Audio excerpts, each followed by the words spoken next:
Nous allons donc continuer ce cycle de conférences qui est voué à la traque du forclusif dans ses avatars somatiques et psychiques, et donc continuer à nous laisser porter par cette petite musique qui court quand même depuis déjà quelques années sur... comment je pourrais dire ça, cette entreprise qui consiste à secouer le dogme de la forclusion, dont on sait qu'elle a été considérablement amendée, enrichie, développée par Lacan. Cette petite musique qui laisse entendre que ce phénomène pourrait ne pas être aussi dépendant de la notion de structure que jusqu'à présent on a bien voulu le croire.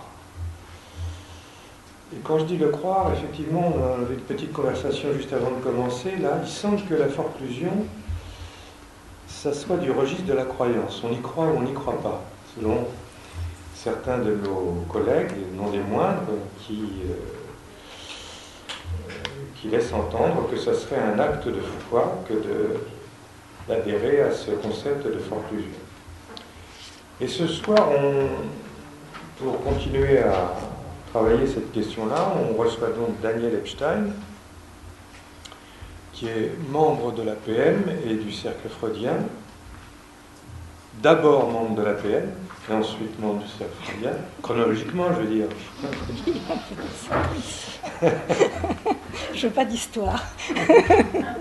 Oh, moi, je m'en fous. Je sais. Et donc, qui est quelqu'un qui, à sa manière, s'est frotté à un terrain pas commode, à une clinique pas facile, qui, à un moment donné, lui a semblé lui poser cette question. Elle a longtemps eu une double pratique, comme beaucoup d'entre nous, pratiques qui s'enrichissent l'une de l'autre, vous savez, mais qui ne sont pas toujours faciles à mettre en œuvre. Il y en a une qui laisse peu de place aux psychanalystes, si ce n'est à travers des statuts divers et variés. Pour Daniel, c'était psychologue clinicienne. L'autre qui permet peut-être davantage, bien que ce ne soit jamais garanti d'avance, d'être saisi à cette place, pour donc quelques-uns en cabinet. Daniel a longtemps travaillé à la PJJ. La PJJ, c'est mignon comme petit sigle, mais ça signifie protection judiciaire de la jeunesse, ce qui fait d'un seul coup beaucoup plus sérieux. Et elle a travaillé d'une manière très particulière, enfin particulière dans laquelle beaucoup se reconnaîtront, c'est qu'elle était prescrite. C'est comme ça que je vois les choses. Elle travaillait en effet sur ordonnance, mais ordonnance judiciaire, alors que certains d'entre nous ont travaillé et travaillent encore aussi prescrits, mais sur ordonnance, mais médicale celle-ci. Ce qui n'est pas sans poser des problèmes aux professionnels du soin psychique que nous sommes lorsque la demande ne vient pas du sujet lui-même, mais d'un tiers institutionnel, justice, santé, éducation, j'en passe et des meilleurs. En effet, c'est un parallèle peut-être un petit peu délicat à maintenir tout le temps, mais quand même, dans sa pratique, dans ta pratique, Daniel, tu t'es attaché, je l'ai lu à plusieurs reprises dans ce que tu as écrit, à définir les contours de cette clinique particulière qui est coincée, on va dire, entre les demandes institutionnelles, qui est l'institution de la justice, n'est-ce pas, et celles plus ou moins clairement formulées du sujet, quand ce n'est pas du tout. Et effectivement, comme d'autres dans le champ de la médecine, tu t'es mis à l'écoute de ceux qui bien souvent n'ont pas de demande. ou une demande tellement cryptée que l'on pense qu'il n'y en a pas. Tu t'es mise à l'écoute de ceux qui sont passés à l'acte délictueux, voire criminel, faute de pouvoir manifester autrement ce qui les minait. Ce passage à l'acte se déroulait souvent sur fond de mise en scène d'un corps devenu seul support d'un discours insu et donc comme tel non advenu au champ de la parole et du langage, pour reprendre une expression qui nous est familière. C'est effectivement autant à des corps qu'à des sujets que tu t'es mise à l'écoute, dont tu t'es mise à l'écoute, mais ou des sujets aux prises avec cette forme particulière de langage qui précède peut-être celle dans laquelle nous croyons nous reconnaître et qui signe le champ du symbolique. Tu dis t'être consacré à ce travail exigeant et épuisant de pacification des pulsions, rien que ça, via la prise en compte de ce qui excède, à entendre vraiment dans tous les sens du mot, c'est-à-dire autant ce qui vient en excès, du côté de la jouissance, que ce qui peut aller jusqu'à rendre fou. Ce qui excédait ces adolescents qui t'étaient présentés, ou ces jeunes adultes. Et tu as alors tenté, parfois avec succès, tu nous le diras, tu pourras en témoigner, de faire émerger la question qui les travaillait au corps, on pourrait dire. À ce titre-là, tu t'es trouvé confronté aux avatars somatiques et comportementaux, c'est moi qui l'ajoute, de ce que tu penses être une forme de forclusion locale qui coexisterait avec du refoulement régnant sur d'autres zones de la psyché. Et je pense que tu auras à cœur de développer cette dimension, en tout cas que ça ne manquera pas de remplir nos débats. Parce qu'effectivement, ça pose entre autres la question de la structure et des mouvements dans la structure, comme nous avons été habitués à le poser au sein de la PL. Plutôt que d'affronter la contrainte judiciaire, la contester, s'en désolidariser, ou au contraire s'y conformer, voire s'en faire le relais, Daniel s'est obstiné, je la cite, ce sont ses mots, à trouver la voie pour que cette contrainte judiciaire donne lieu à une demande. Pour ce faire, la voie que tu as suivie, c'est celle de constamment distinguer la loi symbolique de la loi sociale. Alors que les glissements sont nombreux et les tentatives de faire coïncider les deux, même pour un sujet qui est rétif, sont nombreuses. Il s'agissait alors d'élaborer, selon toi, une éthique clinique du sujet dans le cadre judiciaire, pas pour le juge, mais par le juge. Éthique mise au service d'un sujet qui, on l'a vu, était non demandeur au départ.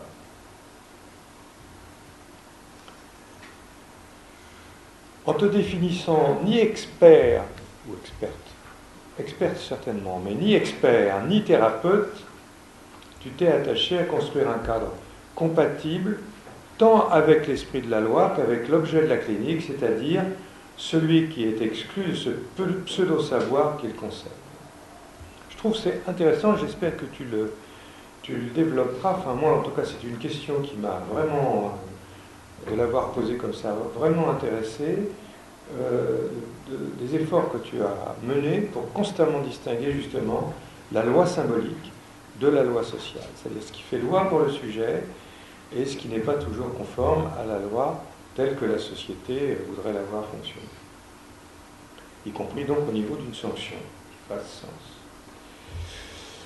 Ceci dit, quand tu as estimé, sous le coup des mutations dont était le siège la justice, comme l'était la santé et d'autres grands services de la République, quand tu as estimé ne plus pouvoir tenir ces deux bouts qui constituent cette position éthique, tu as démissionné. Tu es parti. Et tu as fait savoir pourquoi tu partais, dans une lettre ouverte dont peut-être certains d'entre vous se souviennent. tu es parti pour t'adonner plus pleinement, et j'espère plus sereinement, à cette clinique du sujet qui a pour nom psychanalyse. C'est donc, forte de ce parcours et de cette expérience, que tu as rejoint il y a de longues années l'APM, où tu assures, entre autres, avec André Lehmann, la conduite d'un groupe de travail, je crois, qui s'intitule Corps, Parole et Institutions. Eh bien, je te donne la parole pour que tu puisses vraiment nous faire entendre la version originale de tout ça. Je me retrouve dans cette synthèse que tu as faite de mon parcours, hein, dans un après-coup, comme ça. C'est toujours un petit peu étonnant, émouvant.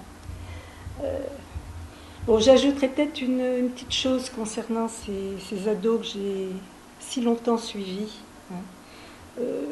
Ils ne disent pas grand-chose, ils se manifestent bruyamment, violemment. J'en suis venue à penser que c'était peut-être un mode, le seul mode qui leur restait de se tenir debout. Et c'est peut-être vrai aussi pour ces malades qui adressent leur corps aux médecins. Ça leur permet peut-être de tenir debout. La maladie, c'est peut-être pour certains ce qui vient les sauver du délire ou de la mélancolie. C'est ce qu'on appelle somatose. Alors, comme tu l'as rappelé, on peut se demander comment faire émerger la question qui les travaille au corps. D'autant plus que la question est informulée, informulable et irreprésentée. Que peut faire le psychanalyste face à ces formations qui ne relèvent pas du signifiant? Comment se mettre à l'écoute de ceux qui ne demandent rien au psychanalyste? Comment faire basculer ce qui se joue dans le corps de façon à ce que ça se métaphorise du côté de la parole? Et d'autre part, si ce qui se manifeste dans le corps et par le corps est à mettre parfois du côté du forclusif, parfois, on en discutera, pour autant, la forclusion renvoie-t-elle nécessairement à une structure psychotique? C'est ce que tu disais au début. C'est une vraie question. En tout cas, ce sont des questions qui nous impliquent dans la prise en charge clinique et la direction de la cure. Alors, les avatars somatiques, je parlerai essentiellement des avatars somatiques produits par la forclusion, ça a été jusqu'ici très peu exploré. Alors, on connaît ce que Nasio a écrit sur la forclusion locale, et je m'y référerai largement. On connaît moins ce que Ushan Giliardi a travaillé au fil de ses séminaires sous le terme de somatose. Et pour cause, parce qu'on en attend toujours la publication, qui ne saurait tarder. Alors, dans un de... Oui ? Tu dois être content d'être venu ce soir. Dans un de tes articles, tu écris « La somatose est une des formes de la psychose. Psychose et somatose exprimant de manière différente qu'elles sont l'une et l'autre descendantes de la forclusion du nom du Père. » Alors, je n'ai pas voulu partir de cette affirmation, mais plutôt la déconstruire pour voir à quoi ça me renvoyait, où ça me menait, où j'allais arriver. Et je dois dire que là, je me suis attelée à un exercice bien compliqué. Alors, je suis partie de deux positions opposées sur la forclusion. D'une part, celle de Solal Rabinovitch, une position sans appel, massive et définitive, à partir de son livre « La forclusion enfermée dehors », enfermée au pluriel. Je la cite. « Ces enfermés dehors sont exilés à jamais de leur inconscient. » Et elle insiste, « La forclusion n'a pas fait que frapper les signifiants fondateurs de l'inconscient, elle en a jeté les clés pour toujours. » À l'opposé, on a la position de Nasio, pour qui la forclusion ne semble pas être une opération capable à elle seule de rendre compte de la psychose. Car il s'agit d'un mécanisme local déterminant des faits locaux. Je continue à le citer. Les noms du Père, au pluriel, sont aussi multiples, locaux et événementiels que les castrations, au pluriel.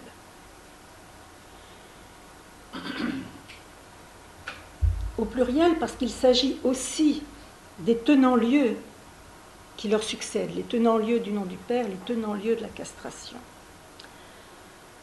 Et d'après lui, une réalité psychique structurée par le refoulement peut coexister avec une réalité psychique produite par forclusion, c'est-à-dire des points de psychose coexistant avec la névrose. Ce qui implique de mettre l'accent non sur la structure, mais sur le sujet. Un sujet soumis à des réalités psychiques différentes parce que régi par des mécanismes différents, des mécanismes de défense différents. Et Nasio parle de sujets divisés, mais il parle aussi de sujets fragmentés. On y reviendra. Ce sont deux positions qui m'ont amené à voyager entre différents textes pour m'arrêter essentiellement sur Ferenczi, les clivages somatopsychiques. Et ça, en regard des avancées de Lacan. Alors, ce que je vous propose ce soir, eh bien, ce n'est pas un produit fini, hein, c'est un travail en gestation où je me suis cherchée, je me suis perdue aussi, d'aller en retour, en détour. J'ai peut-être fini par trouver mon chemin, mais ce n'est pas sûr. En tout cas, c'est vous qui le direz. Alors d'abord, le terme d'avatar. Les avatars de la forclusion. Les avatars somatiques de la forclusion. Alors dans le titre, le terme d'avatar ne paraît pas fondamental, hein, mais pourtant, il nous ouvre la voie. Je ne suis pas sûre qu'il ait été choisi en connaissance de cause, mais l'inconscient fait bien les choses.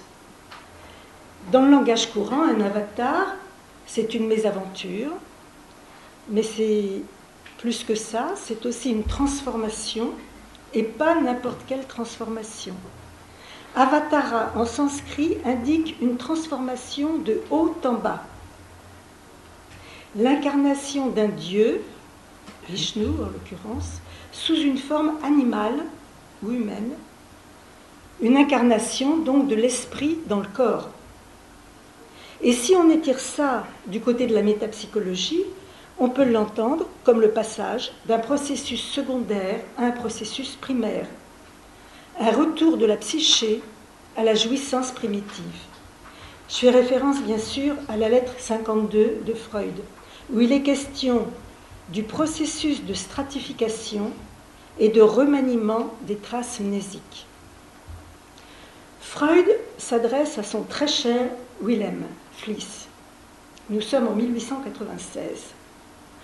Tu sais que dans mes travaux, je pars de l'hypothèse que notre mécanisme psychique s'est établi par un processus de stratification.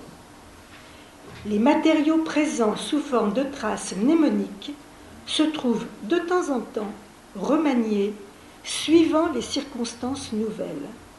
Et il poursuit, ce qu'il y a d'essentiellement neuf dans ma théorie, c'est l'idée que la mémoire est présente, non pas une seule, mais plusieurs fois, et qu'elle se compose de diverses sortes de signes. Et quand je lis ça, moi je trouve qu'il a été vraiment visionnaire. Pour ce qui nous intéresse, le remaniement, au gré de circonstances nouvelles, se fait dans un mouvement régressif, rétrograde. Un retour à ce temps d'avant le temps où il n'existe ni extérieur ni intérieur, ni sujet ni objet, mais des frayages, des empreintes, des lignes de faille qui dessinent le corps érogène, tissé du désir de l'autre. Alors, je vous propose d'abord une petite halte du côté du nom du Père. Parce que le nom du Père, on l'emploie un peu trop comme une formule qui va de soi, un concept passe-partout. Alors que c'est un concept difficile qui a occupé Lacan tout au long de sa vie. Et sans être puriste, je pense qu'il n'est pas inutile d'en préciser les contours. Le nom du Père, ça n'est évidemment pas le Père. et il n'est pas besoin qu'il y ait un père pour qu'il y ait du nom du père. Comme le dit Joël Dor, le nom du père, c'est une hypothèse métapsychologique, structuralement opératoire.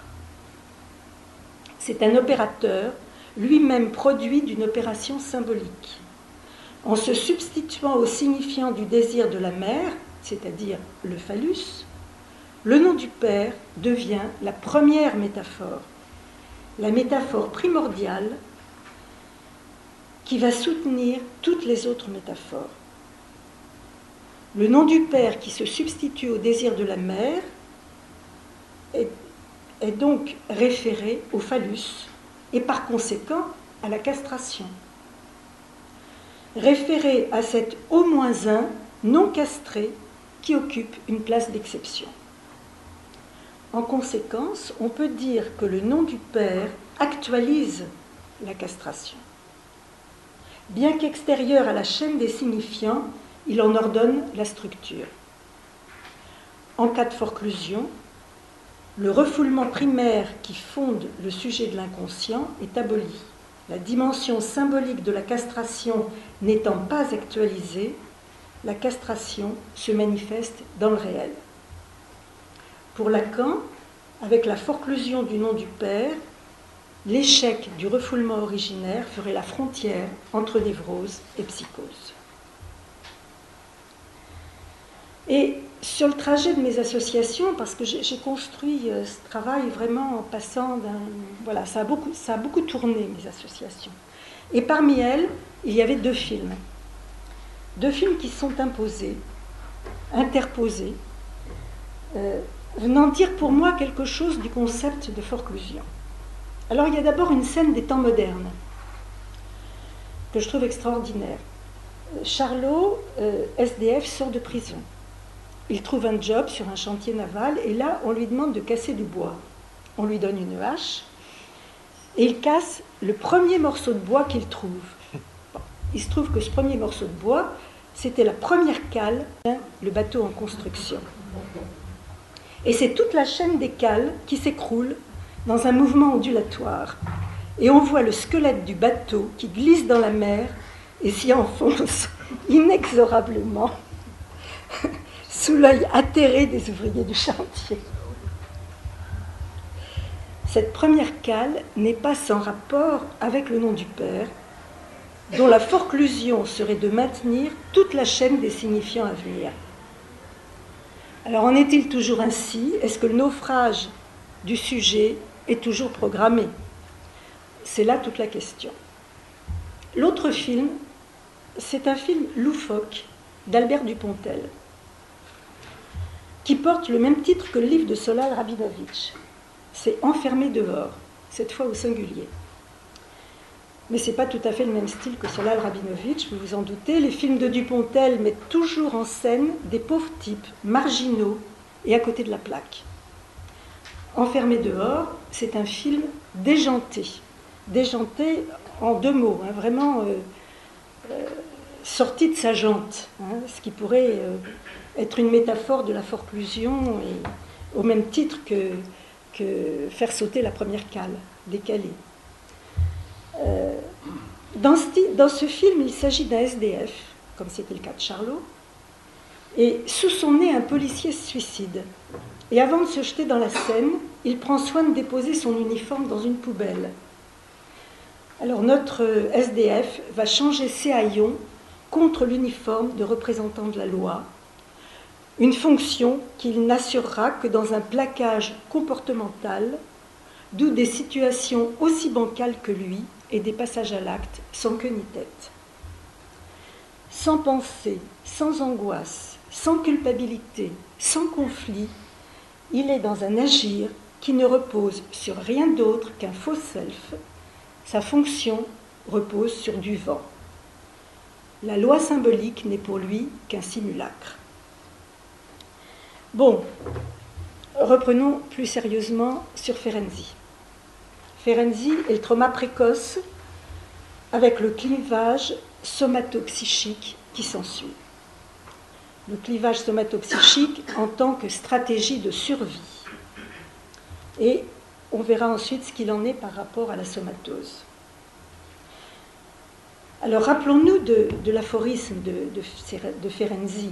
Dans les moments où le système psychique fait défaut, l'organisme commence à penser. Sachant que penser pour le corps, bien évidemment, c'est décompenser. La somatose n'est pas loin. Alors, Ferenczi parle d'un clivage entre les pensées et le corps. Il parle de l'anarchie des organes, de fragments d'organes et d'éléments psychiques dissociés. Il parle aussi d'autoclivage narcissique, entre une partie détruite et une partie qui voit la destruction.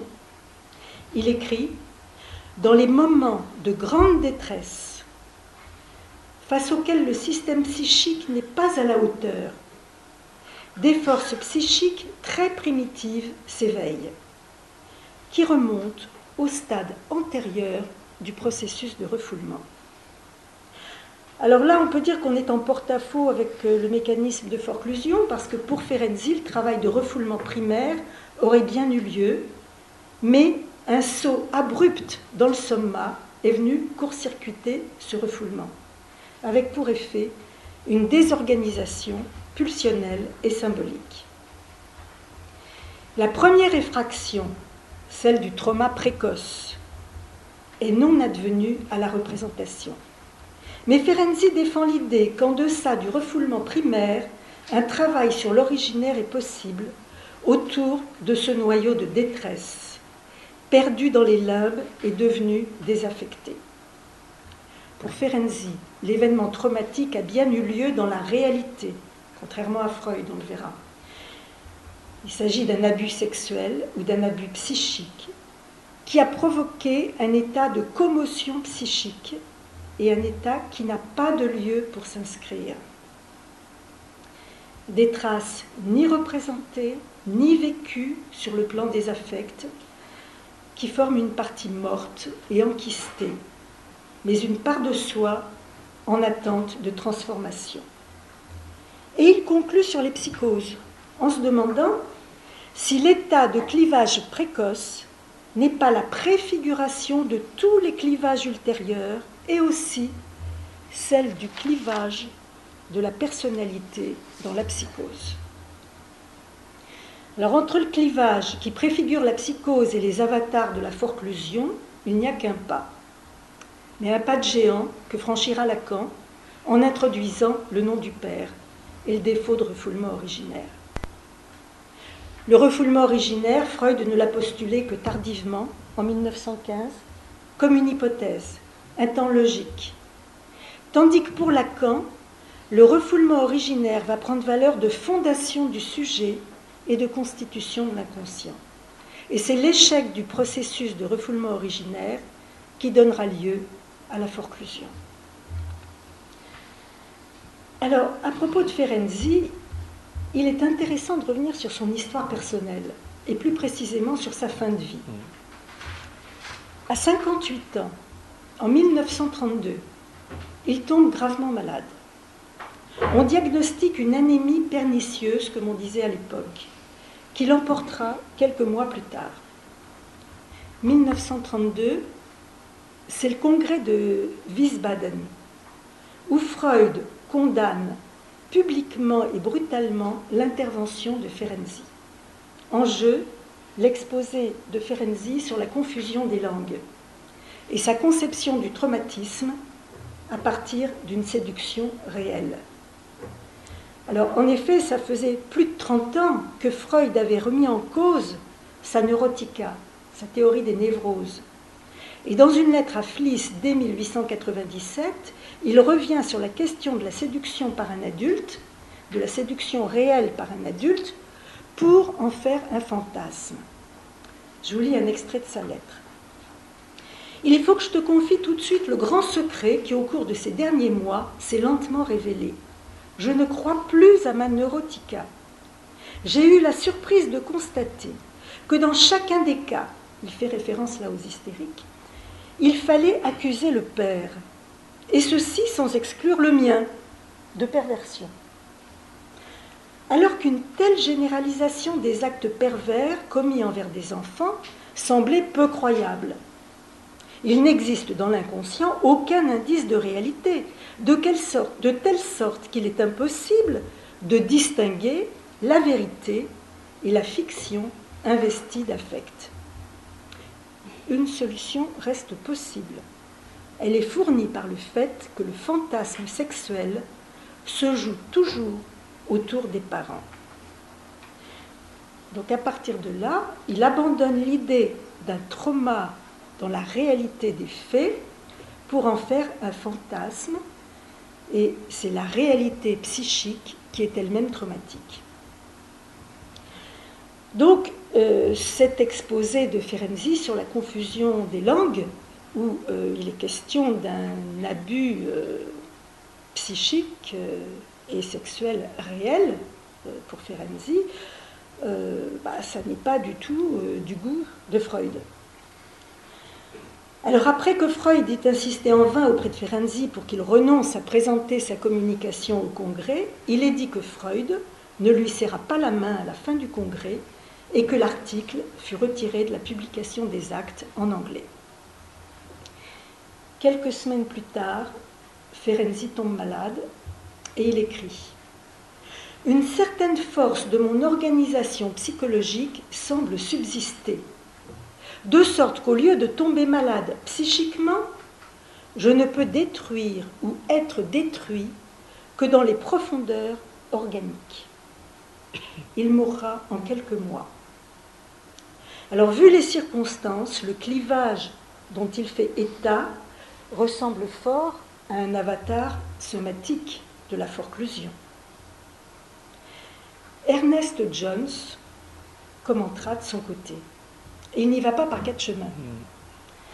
Il soutient que Ferenczi, je le cite, avait des idées délirantes concernant la soi-disant hostilité de Freud, que sa maladie avait exacerbé ses tendances psychotiques latentes, que les manifestations psychotiques qui se développèrent peu à peu chez Ferenczi vers la fin de sa vie eurent entre autres conséquences de le détourner de Freud et de ses doctrines.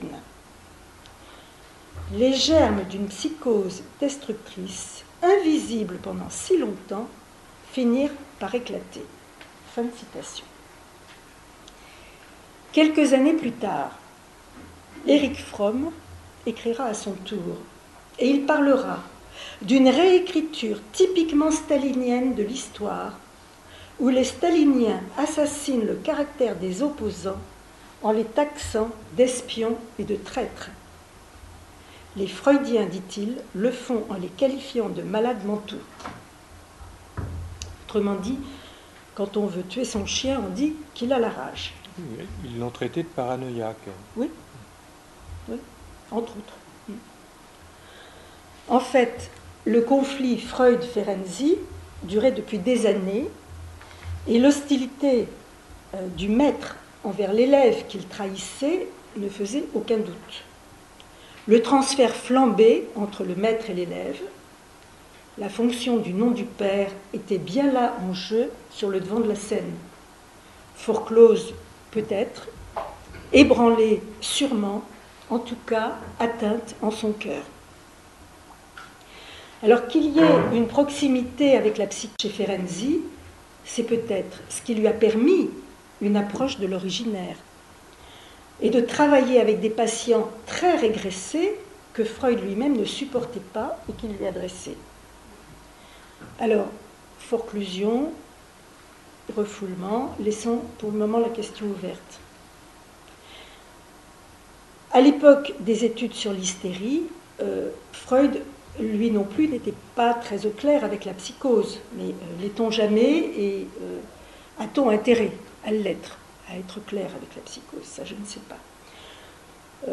À l'époque des études sur l'hystérie, dont je vais parler, le clivage, l'Affairverfung, le refoulement primaire n'avaient pas encore été élaborés. Et le corpus analytique en était encore à ses balbutiements. D'où un certain flottement quant à l'évocation de la structure psychique des patientes hystériques de Freud, qui l'amène à passer allègrement de la névrose à la psychose et ce, toujours autour de la notion de refoulement.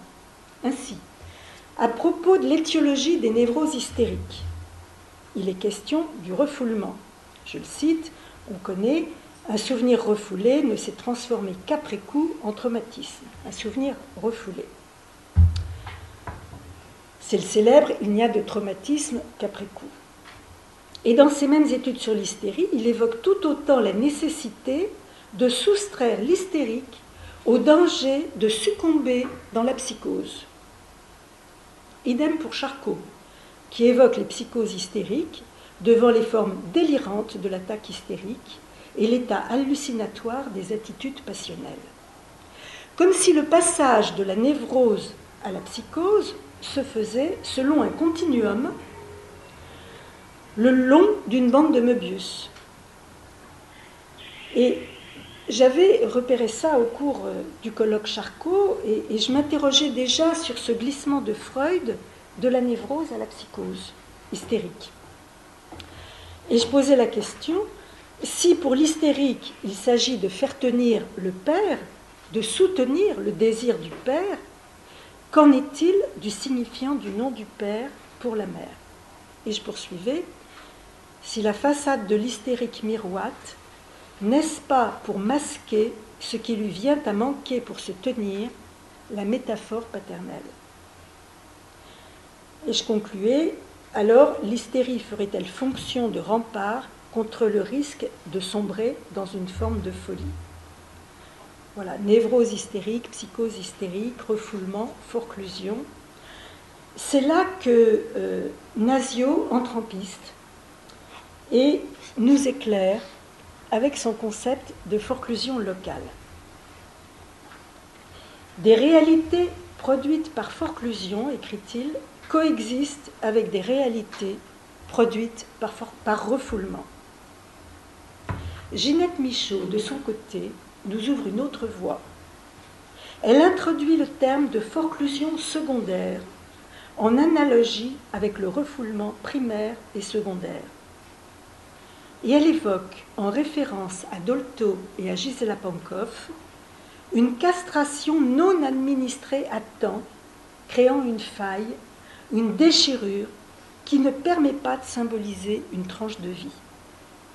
Il s'agit là, écrit-elle, de zones de destruction dans l'image du corps, en rapport avec les étapes du développement.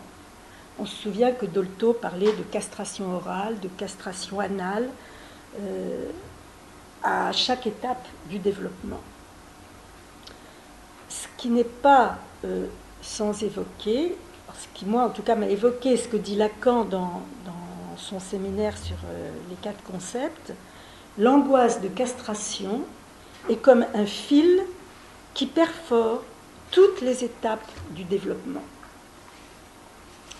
La forclusion secondaire, qui n'a pas permis de symboliser une castration, serait la porte ouverte à des écritures, je cite Ginette Michaud, la porte ouverte à des écritures en souffrance d'inscription, ce que Ginette Michaud nomme les figures du réel.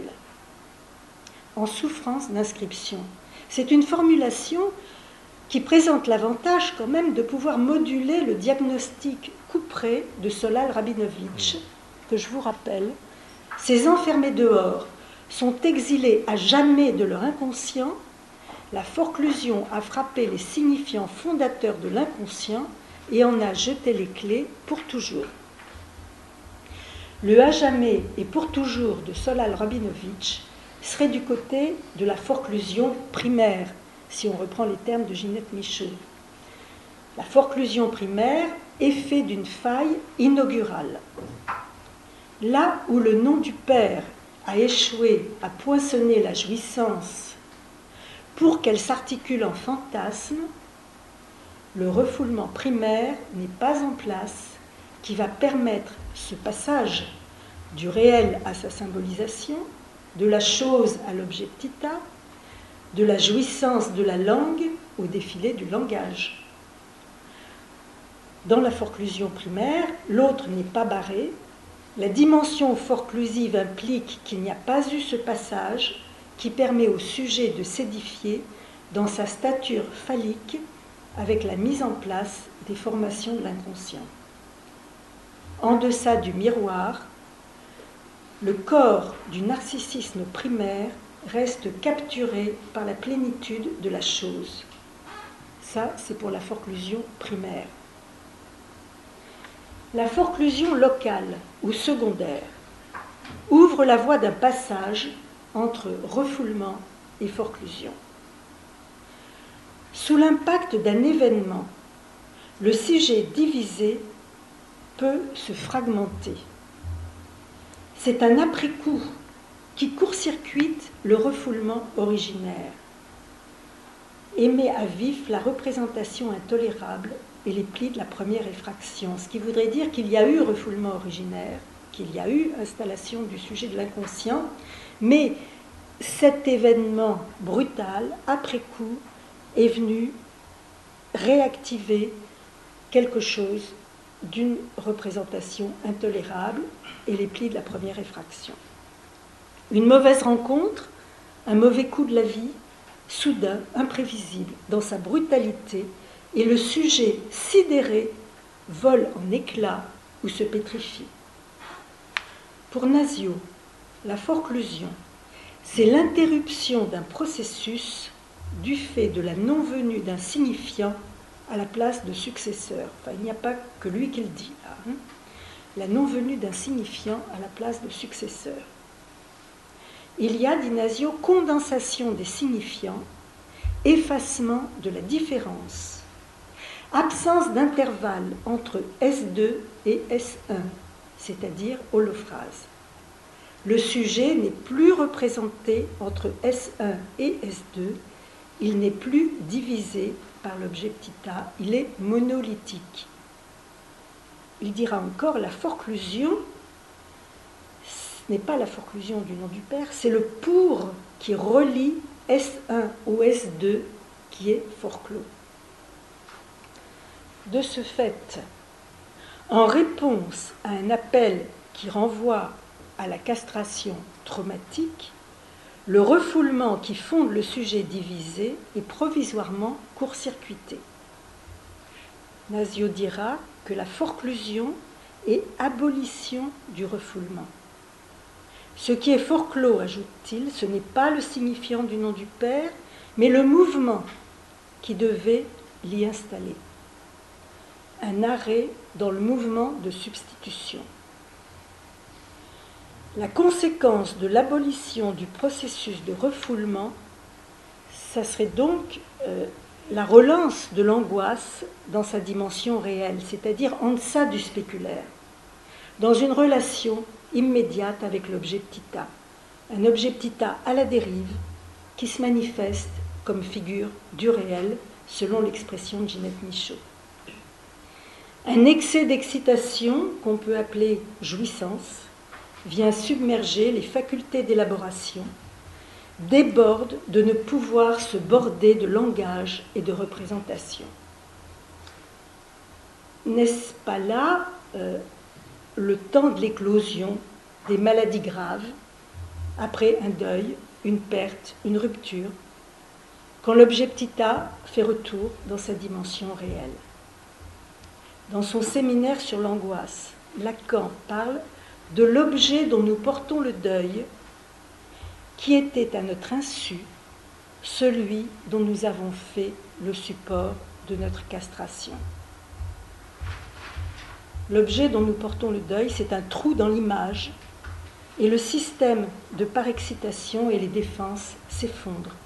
C'est le plongeon dans ces zones obscures de l'originaire, dans une régression à ce temps d'avant la constitution de l'image du corps, d'avant la constitution de l'autre barré, qui faisait dire à Pierrat Aulagnier que le processus originaire ne connaît du monde que ses effets sur le soma.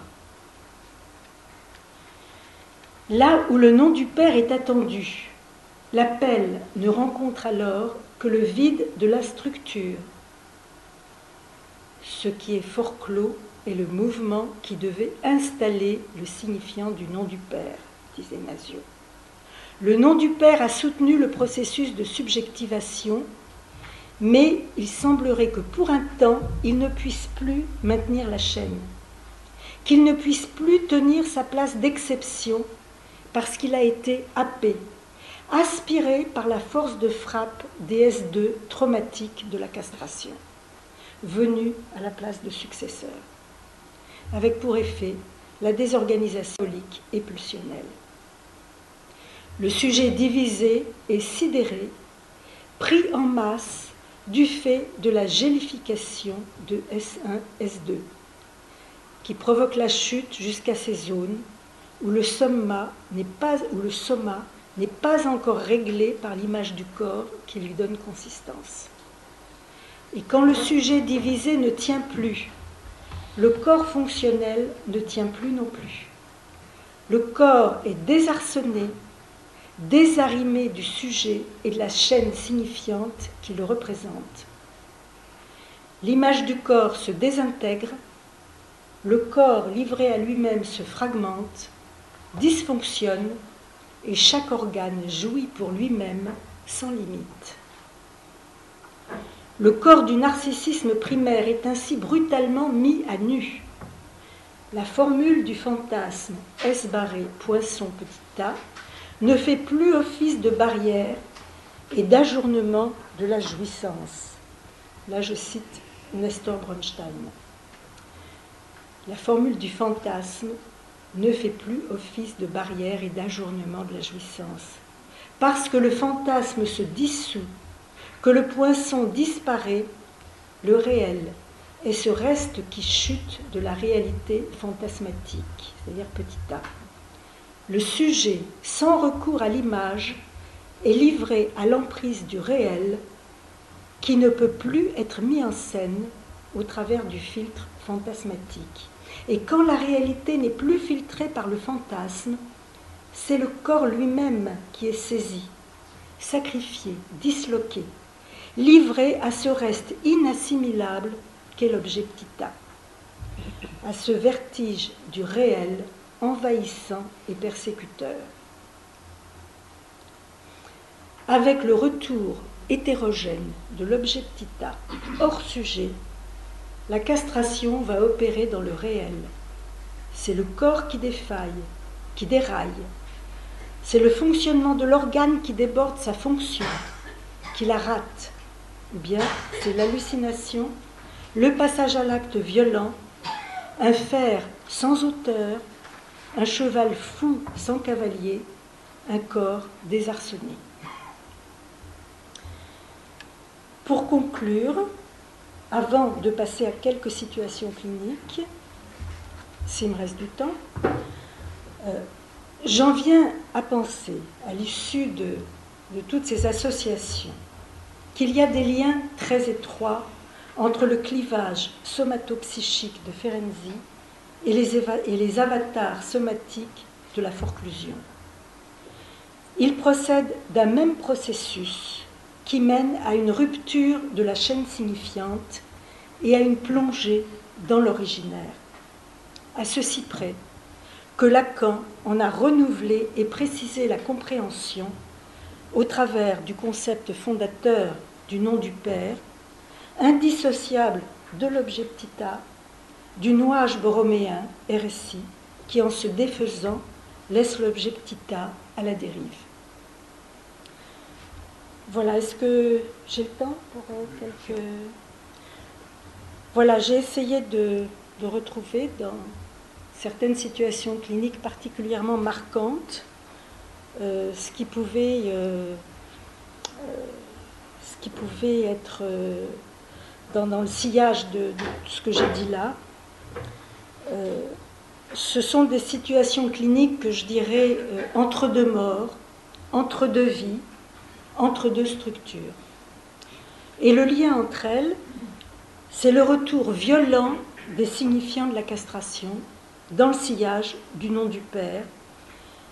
Et ce sont des signifiants qui sont venus happer le sujet, provoquant une désorganisation de la chaîne signifiante et du corps libidinal dans son rapport à la sexuation.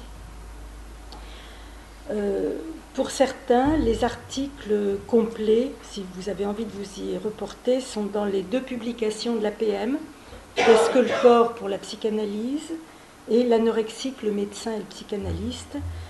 Et il y en a un 3e qui est dans le numéro 38 de la revue Quevoy, Les noms de la parenté. Quevoy, la revue du cercle freudien. Voilà. J'ai fini. Bah, écoutez, j'espère que vous avez apprécié comme moi le travail accompli par Daniel pour mettre en forme des articulations. À un moment donné, c'est ça qui m'est venu comme image.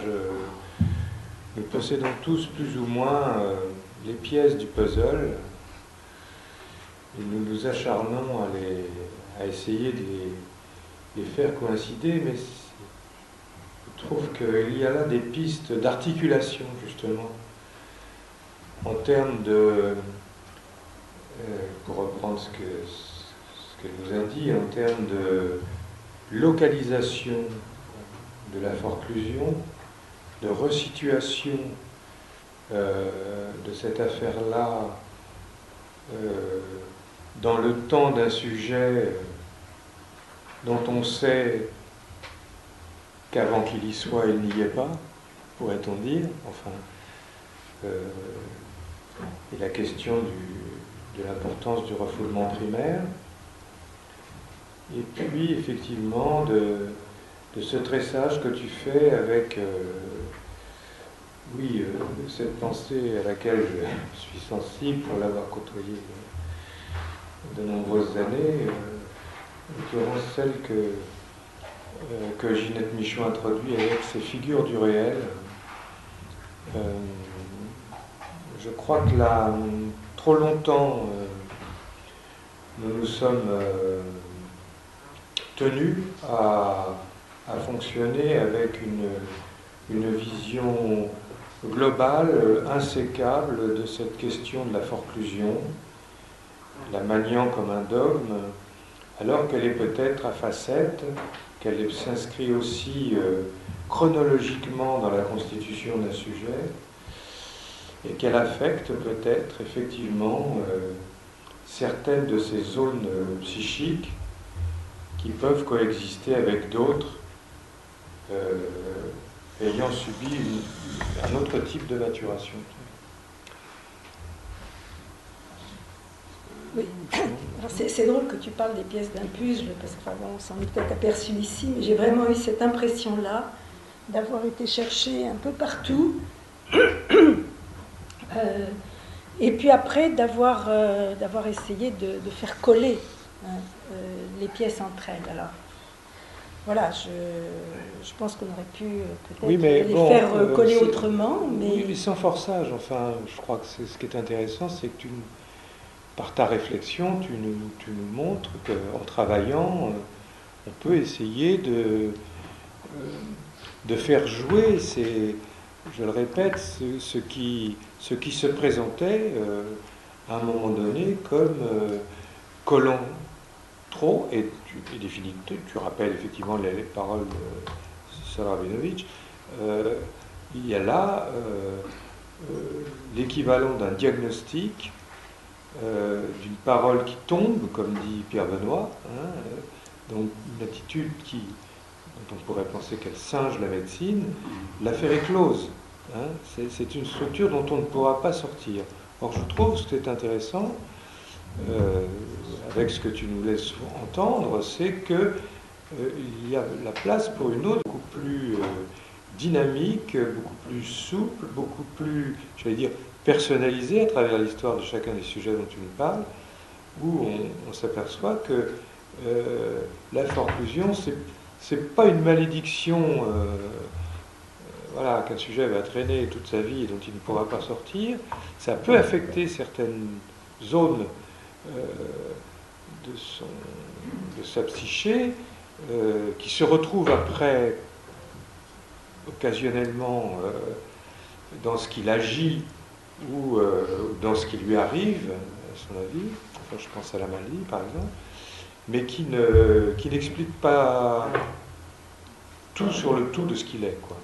C'est ça que je trouve intéressant. Jean-Pierre développe un peu, ça nous permet de sortir de la sidération, de cette clinique qui nous quasiment nous psychotise. On est quasiment emporté par, je sais pas, une certaine déstructuration. On est un petit peu là aussi, une certaine confusion, ce qui est pas mal d'ailleurs, mais je trouve que ça exemplifie un petit peu cette affaire.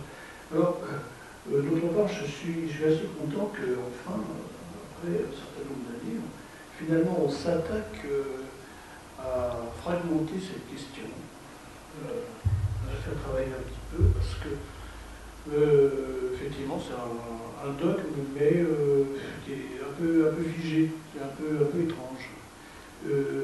Mais ça va avec, parce que bizarrement, enfin, je le répète tout le temps, c'est comme si on n'arrivait pas, que ça ne pouvait pas, comme ça, quelque chose qui ne peut pas passer de cette présence, comment dire, ordinaire, quotidienne, permanente, de la forclusion et de la psychose, chez chacun. Il y a quelque chose là qui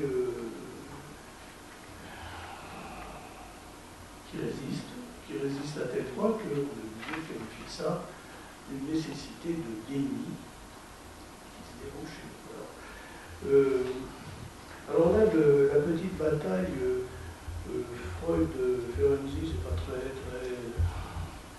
charmant. Je crois que là, il ne parlait pas de la même chose, et justement, c'est une ouverture entre deux aspects qui sont à la fois extrêmement féconds. Et parler de puzzle, là. Mais on se rend compte que le puzzle, dans tout ça, que ce soit autrefois, que ce soit plus récent et actuellement, il manque énormément de morceaux. C'est-à-dire qu'il y a vraiment beaucoup de choses qui ne sont pas travaillées,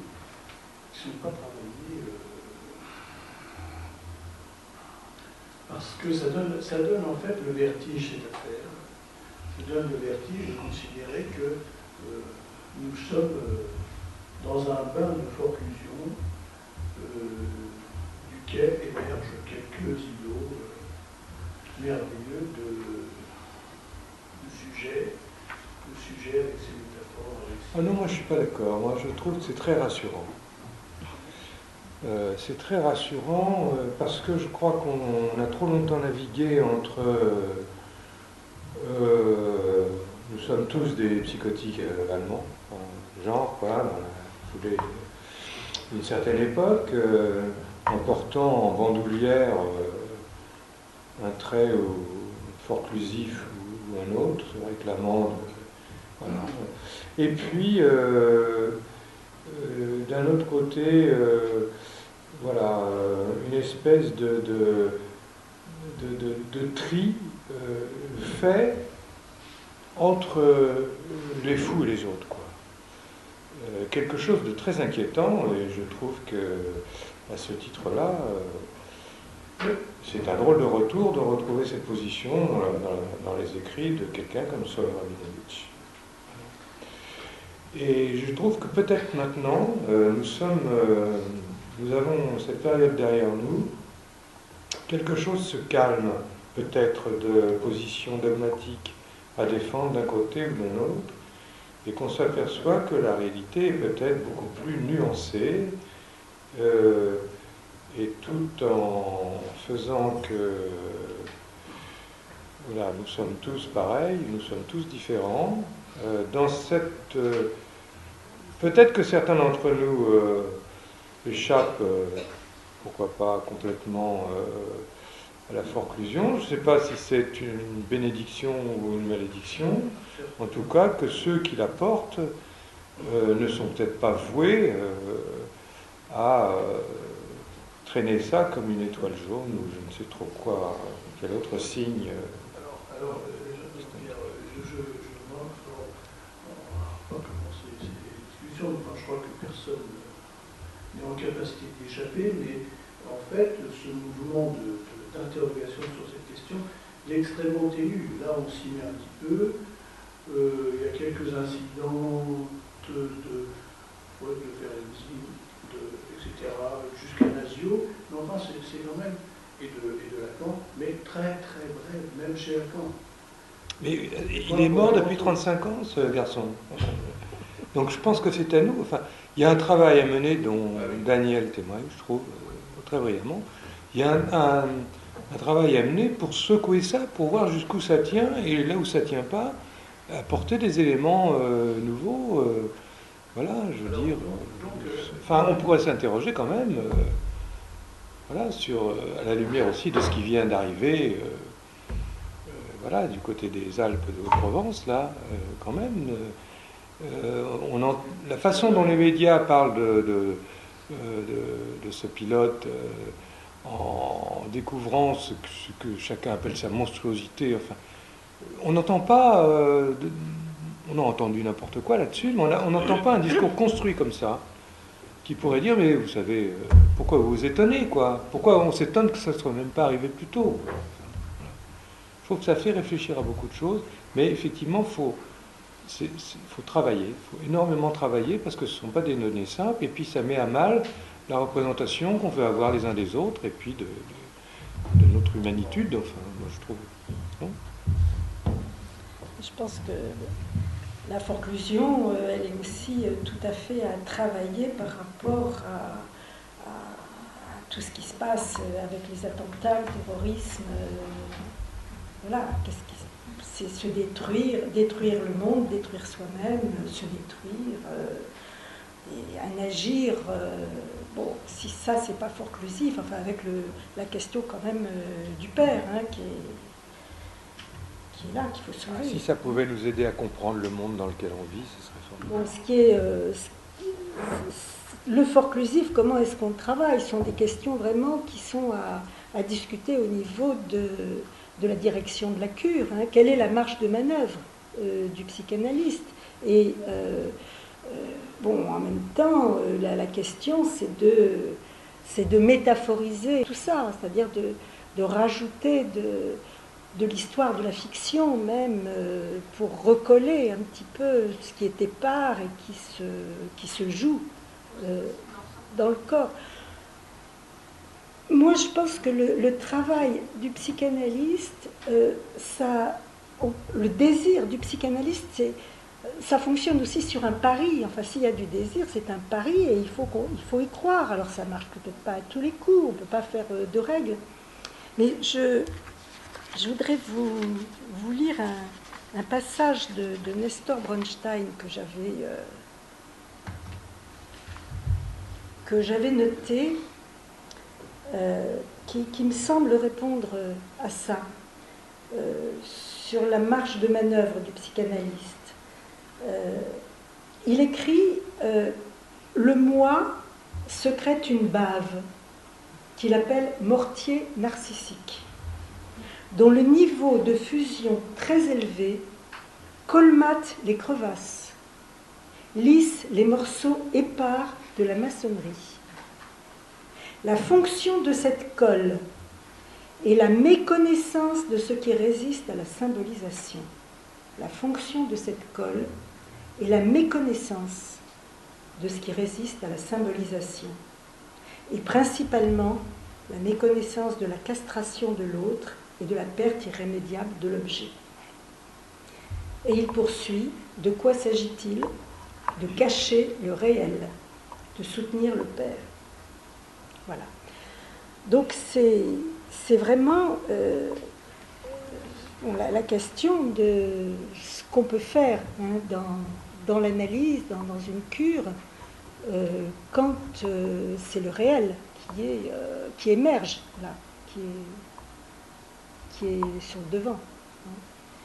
Alors bon, moi je pense qu'on a à historiser, on a à faire de la fiction. Enfin, c'est cette espèce de bave, hein, de colle, de mortier narcissique, qui va permettre peut-être que les morceaux soient moins épars. Oui, et effectivement, Ferenczi parle beaucoup des traumas précoces, hein, et qui mènent au clivage. Et c'est une forme de survie psychique de se cliver dans ces cas-là. Hein.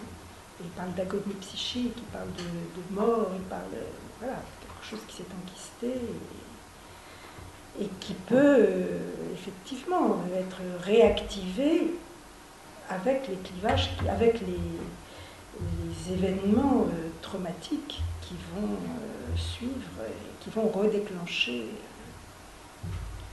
le clivage, la maladie. C'est effectivement ce que j'ai voulu dire, hein, qu'il y avait eu ce désaveu de paternité, j'ai pas employé le terme, mais c'est bien de ça dont il s'agit. Hein. Bon, est-ce qu'on peut parler de forclusion à ce moment-là? Parce que, enfin, c'est pas un acte, la forclusion. Mais en tout cas, Freud, il a bien réussi son coup dans la mesure où un des articles les plus célèbres de la littérature analytique, c'est quand même celui-là, hein, la confusion des langues. Qui est revenu.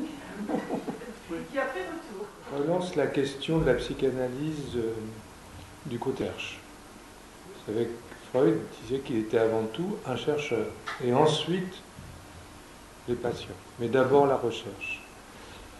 Et que je ne dirais pas que la recherche exclut la clinique, mais c'est deux temps différents, c'est deux démarches différentes, même si Freud a essayé de nouer les deux.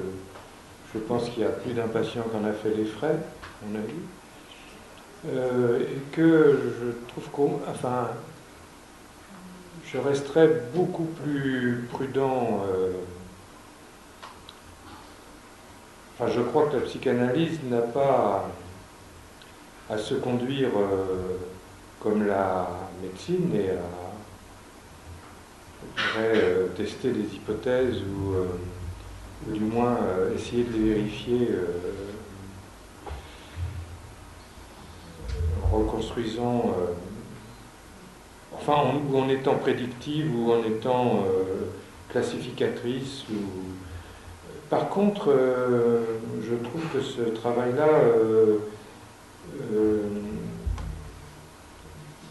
relance la question de l'importance de la recherche en psychanalyse, qui peut éclairer par moments la clinique, par des allers-retours entre les deux, mais ce sont deux mouvements, enfin je suis un peu confus, mais qu'on ne doit pas confondre, à mon avis. Ou alors on tombe à ce moment-là on singe la médecine, on tombe dans la toute-puissance et dans les explications causales, alors que ce qui compte, on le sait bien quand même, c'est l'interprétation que le patient fait de ce qui lui arrive quand même. Et que là, il y a autant de versions que de sujets, justement. Mais je trouve que c'est vraiment intéressant. Dans l'article complet, je me souviens au moins d'un, enfin je ne sais pas si je m'en souviens bien, mais il y a au moins un rêve de la patiente qui dit qu'il y a eu 2 cancers et 3 maladies auto-immunes.